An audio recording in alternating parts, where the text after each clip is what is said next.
YouTube Çanda Kurdan kanalının kıymetli takipçilerine merhaba.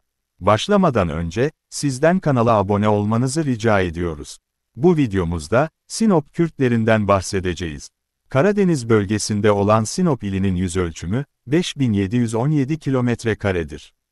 İlde kilometreye 40 kişi düşmektedir. 2021 verilerine göre 9 ilçe, 9 belediye, bu belediyelerde 50 mahalle, ayrıca 464 köy bulunmaktadır.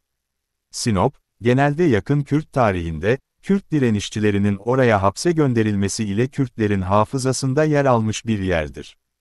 Neminim isimli Kürtçe ezgide, Sinop'a götürülen Ağrı direnişine katılmış Kürt mahkumlardan şöyle bahseder. Karabulak köyünde oturmuştum. Tahılka müfrezesi, telgraf üstüne çekiyor. Dostlar arkadaşlar arasında, kucağında bebeğiyle bir kadının geldiğini gördüm. Dizini dövüyor, ağlıyordu. Yanmış Bazil'den kaçıyordu. Bacı, ne oldu, dedim, ne geldi başınıza? Kardeş, evi yıkılsın Nida-i Bey'in, dedi. Kürtlerin fermanını çıkarmış bu gece. Bazil'de katlediyor yiğitleri, çoluk çocuğu. Şeveş Efendi'nin oğlunun avlusunda, babamın koç yiğitlerinin süngülenmiş cenazeleri, yatıyor kanlar içinde, ben öleyim. Bak, sabahtan beri, kafir Romlar bir topluyorlar gençleri, yiğitleri. Celalilerin kızlarını, gelinlerini de yanlarında. Kimini süngülerle katlediyorlar, kimini de sürgüne gönderiyorlar. Sinop'a, Zonguldak'a, ecnebi diyarlara. Sinop, Kürtlerin çok uzun bir zamandır yaşadığı bir bölgedir. 1927 ve 1935 nüfus sayımlarında, insanların milliyeti de yazılmış, 1927 nüfus sayımına göre Sinop'ta, 810 Kürt varmış. Bunlar, Boyabat ve Gerze çevrelerinde yaşıyormuş. 1935 nüfus sayımında ise, Sinop'ta 835 Kürt yaşadığı belirtilmiş.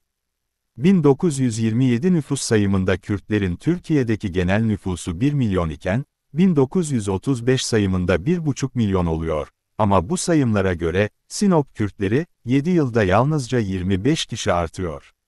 Sinop Kürtleri, ağırlıklı olarak Şeyhbız'ın aşiretinden olup, dillerini, kültürlerini bugüne kadar korumuş, çok asil insanlarlar. 2016 yılına ait, Duvar gazetesindeki bir haberde, Sinop'ta 30.000 Kürt yaşadığı belirtilmiş.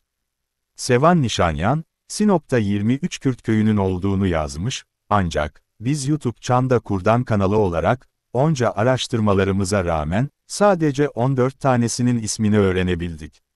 Sinop'ta Kürt köyleri, Sinop merkezdeki Kürt köyleri, Dibekli, Ayancık ilçesindeki Kürt köyleri, Kürtdüzü isimli bir köy var, ancak bu köyde Kürtler var mı, yok mu, bilgimiz yok.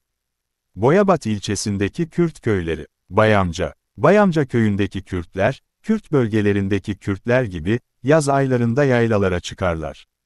Kürdistan Federe Devleti merkezli Kürdistan 24 TV, 2019 yılında Bayamca köylüleri ile yaylalarında bir program yapmıştı.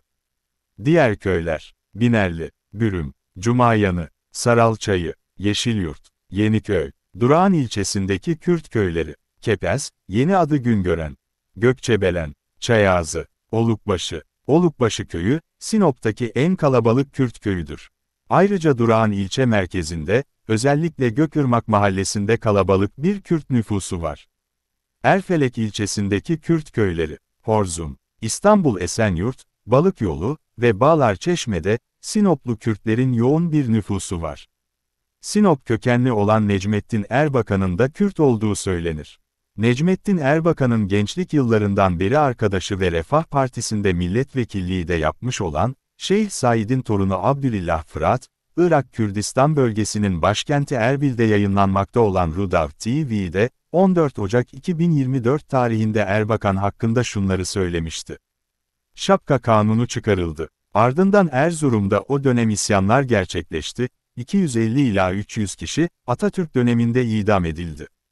İşte o dönemde isyana karışanların bir kısmı sürgün edildi. Erbakan'ın babası Sabri Efendi de Sinop'a, Karadeniz'e sürgün ediliyor. Orada Gürcü bir kadınla tanışıp evleniyor, Erbakan doğuyor. Gürcülerin yeğeni bir Kürttür. Kendisi İstanbul'da büyüdüğü için Kürtçe bilmez ama Kürtleri çok severdi. Ben ölene kadar da kimse benim Kürt olduğumu bilmesin, derdi rahmetli. Çünkü bana daha çok zulüm ederler. Kendisi çok akıllı, karakterli bir adamdı. Erbakan Kürtleri çok severdi. Çok iltifat ederdi. Her zaman, gidin çağırın Kürt alimler, önderler benim partime gelsin, ittifak edelim. Kürtler dışında kimse bize oy vermez. Kürtler de bana sahip çıkmazsa devletten büyük zulüm görürler, derdi. Bizim siyasete başlamamız da şu şekilde oldu. 1966'da bizim orada bir deprem oldu. Evlerimiz, medresemiz yıkıldı ve mecburen Elazığ'a göç ettik. Elazığ'a gelince bir gün Necmettin Erbakan geldi, kim olduğunu söylemedi.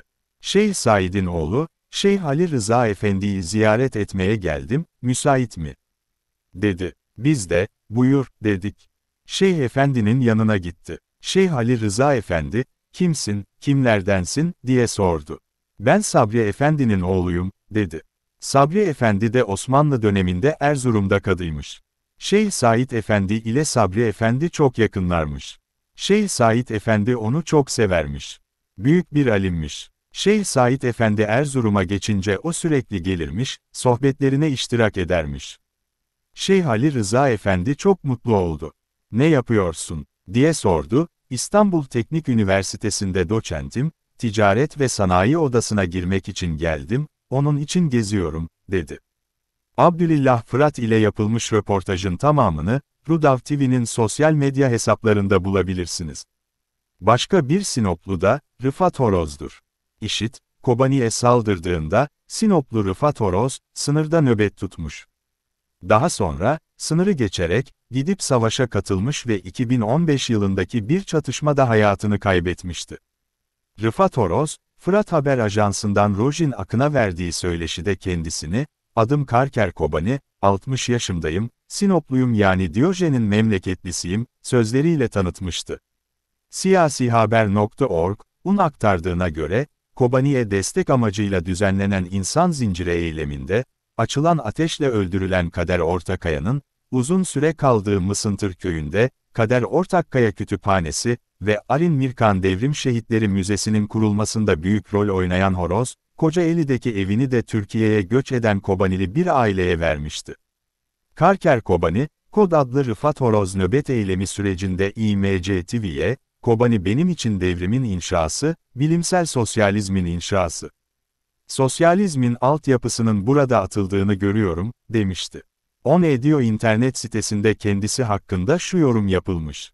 Dünyanın neresinde olursa olsun, haksız yere birisinin suratına atılan tokadı, kendi suratında hissetmeyen kişinin, insanlığından şüphe ederim, diyenlerin izinden yürüyüp, dünyanın neresinde olursa olsun, her haksızlığı kendisine karşı yapılmış gibi hissetme kabiliyetini koruyabilenlerden olan, İkinci mübadele döneminde Sinop'a sürgün edilmiş Priştineli Arnavut Rıfat amca, sadece faşizm yüzünden yaşanmış, yerinden, yurdundan edinmeyi, büyük mezalimleri, soykırımı unutup, sırf yer edinme ve bir aidiyet kazanabilme uğruna, kraldan çok kralcılığa soyunan ve biat kültürüne gönülden bağlanan kimi soydaş göçmenlerinin aksine, haysiyetli duruşu ve şahsiyetli tavrıyla, harekete geçmiş ve şehit düşmüştür.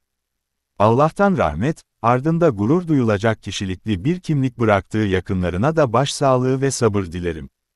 Rıfat amca, şehit olduğundan beri çok sevdiği çiçekleri sulanmadığı için solmak üzere. Fakat yüreklerde ve inançlarda yeşerttiği çiçekler asla solmayacaktır. Bir videomuzun daha sonuna geldik. Destek amaçlı, YouTube Çanda Kurdan isimli kanalımıza katıl ve süper teşekkür bölümleri ile destek olun. Esen kalmanız dileğiyle.